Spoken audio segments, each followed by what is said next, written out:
Around 650,000 passenger cars were sold in South Africa last year. Of that, the second biggest percentage was in what the industry calls the B segment, or small hatches. Think Polo and Fiesta. With around 17% of the market, it's no surprise that there's a bit of a bun fight for sales. In the last few months alone, we've seen the arrival of the Opel Adam, the Citroën C1, the new Opel Corsa, not to mention VW's Up, which, although it's more entry-level, could well punch above its weight. This is the latest contender. It's the all-new Mazda 2 and it is long overdue. 7 years in development and 7 years after it won World and South African Car of the Year, this fourth generation's got a lot to live up to. Right off the bat, it's off to a decent start with its more modern design. It brings Mazda 2 in line with the company's new Kodo design language. More athletic and more purposeful. Well, that's the PR line. Personally, I think in a segment where looks must play a major role in the buying decision, they could have done more.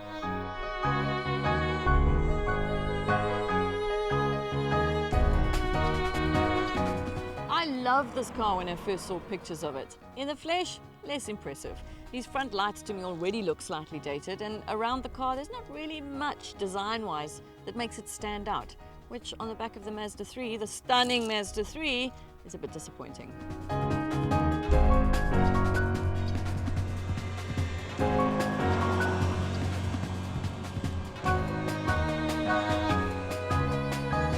The interior, though, is a different story altogether. Granted, we are in the highest spec model, but it's well worth paying extra for. Half leather seats with red stripes and stitching, soft touch detailing on the dash and classy chrome outlines, as well as carbon fiber look trim, give you a real sense of quality and sportiness. It's roomy too for its size. There are ISOFIX points for new mummies and a decent boot in this class. Other spec from the entry-level model includes aircon, power windows, height adjustment on the seat and steering wheel, keyless start and 2 front airbags, as well as ABS.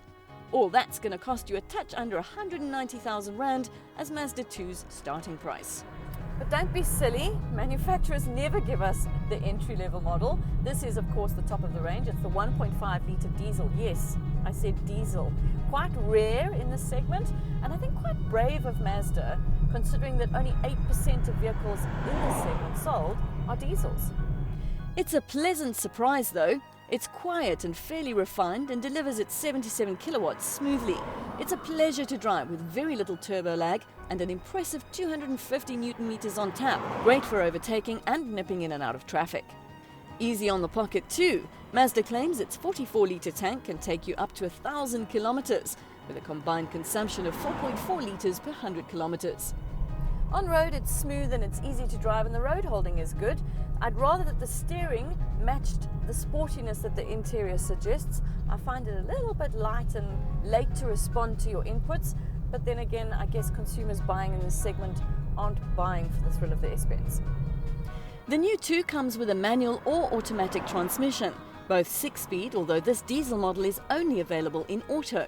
Not a bad thing. They've got the ratios just right and changes are seamless.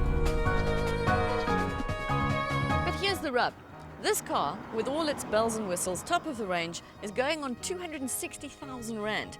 Mazda itself has admitted that this diesel model will likely only make up around 1% of Mazda 2's sales. And you know what? That's kind of refreshing, because that's not information we usually get.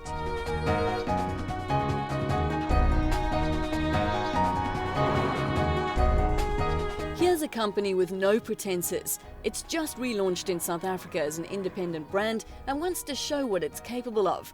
It knows it has work to do, there's a big fight ahead, and it's got big dreams and such positive energy. A bit like the Mazda 2.